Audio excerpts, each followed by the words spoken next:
When you walk through the vibrant streets of Ho Chi Minh City, the air is filled with energy, the sound of motorbikes rushing by, the aroma of street food, the laughter of locals, and the soft echo of traditional music coming from an old radio somewhere.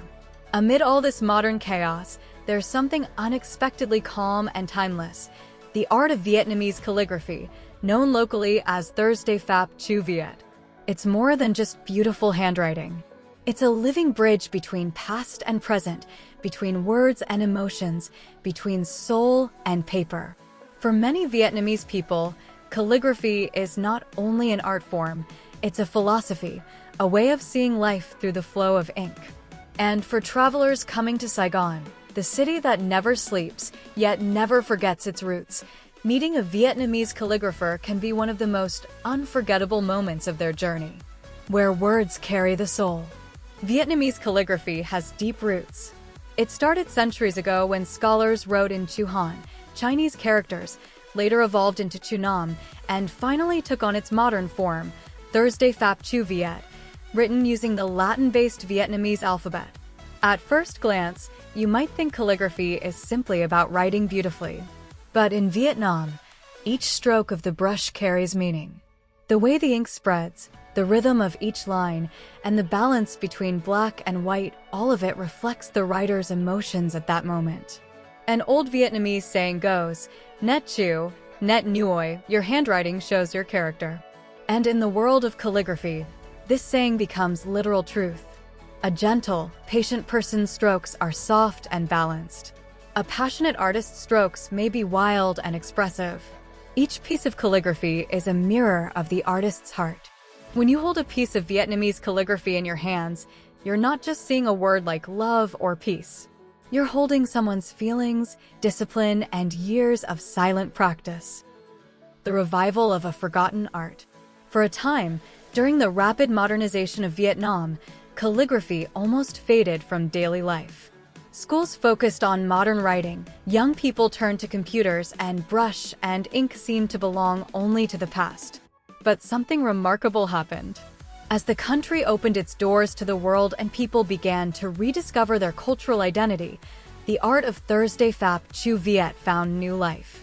Young artists started experimenting, blending traditional brush techniques with modern Vietnamese script. They wrote meaningful words like Nan, patience, and peace, Tom, heart, each carrying deep Vietnamese philosophy. Social media gave calligraphy a new stage, while cultural festivals gave it a new heartbeat. Now, when Lunar New Year, Tet, comes, streets and pagodas fill with calligraphers dressed in áo dai, sitting by red paper scrolls, writing blessings for people who line up with hopeful smiles. These aren't just decorations, they're wishes for health, luck, and harmony written by hand with intention and care. For many Vietnamese, visiting a calligrapher during Tet is a cherished ritual. For tourists, it's a rare chance to witness a living piece of culture, something that feels both intimate and sacred. Meeting the masters in Ho Chi Minh City. Ho Chi Minh City, or Saigon, as locals lovingly call it, is one of the best places to experience Vietnamese calligraphy today.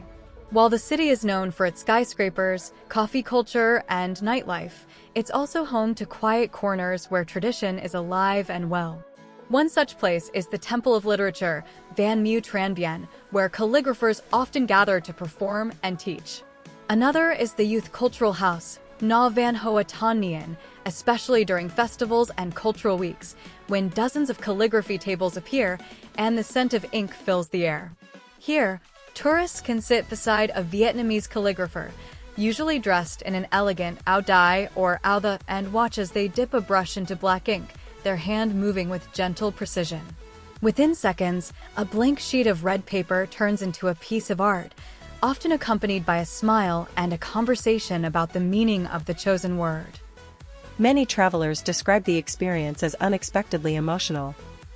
Some say it feels like time slows down, as if, for a few minutes, the city's noise fades away, and all that remains is the brush, the ink, and the shared silence of creation. In some workshops, visitors can even try writing themselves. It's not easy, your hand must breathe with the brush. Every movement must be calm yet confident. One wrong flick, and the meaning changes entirely. But when you manage to create a single beautiful stroke, it feels like magic. When tourists become artists. Imagine this, a traveler from Europe, sitting under the shade of a tamarind tree in District 1, trying to write the word tom, which means heart or soul. A Vietnamese calligrapher sits beside them, guiding their hand slowly.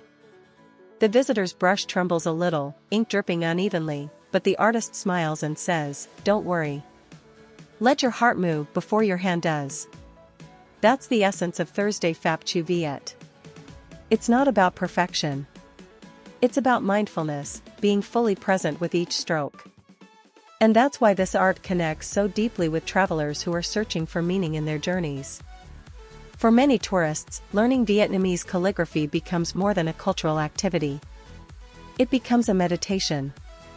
A chance to feel something timeless, to step into the shoes of Vietnamese scholars, poets, and monks who once used the same brushes to express their deepest thoughts. Some visitors even take their calligraphy piece home as a keepsake, framed on their wall. But more than a souvenir, it's a reminder of a moment of peace found in a bustling city. A bridge between cultures. Vietnamese calligraphy is now finding its way into international exhibitions, workshops, and even collaborations with modern design and digital art. But its spirit remains unchanged. It's still about the harmony between word and soul. When tourists visit Ho Chi Minh City, they often expect street food, nightlife, or shopping. Yet many leave talking about something more profound, the warmth of meeting a calligrapher, the quiet moment of learning a brushstroke, the story behind each word. In a way, these encounters become cultural exchanges, moments where two worlds meet not through language, but through emotion. A French traveler may not speak Vietnamese, but when they see the word and written gracefully, they understand, peace is universal. A Japanese visitor might compare the brushstrokes to Shoto, finding comfort in the shared rhythm of Asian artistry. Ho Chi Minh City, with its open heart and vibrant energy, continues to be the stage where this art thrives, not locked away in museums, but alive in markets, temples, and studios. Here, the old and the new coexist, like brush and ink, like past and present. The art that teaches us to feel. At the end of the day, Thư Pháp Chữ Việt reminds us that art doesn't need to be loud to be powerful. Sometimes, the most touching stories are told in silence, through a brush, a breath, and a single word on paper. So, if you ever find yourself in Ho Chi Minh City, take a moment to step away from the skyscrapers and cafes. Find a quiet stall or cultural space where the scent of ink lingers. Watch the artist's hand dance on red paper. Ask them what the word means. Maybe it's tin, love, and peace, or nan, patience. And when you take that piece of calligraphy home, remember, you're not just carrying a souvenir. You're carrying a piece of Vietnamese soul. Because sometimes, the most meaningful part of travel isn't what you see. It's what you feel.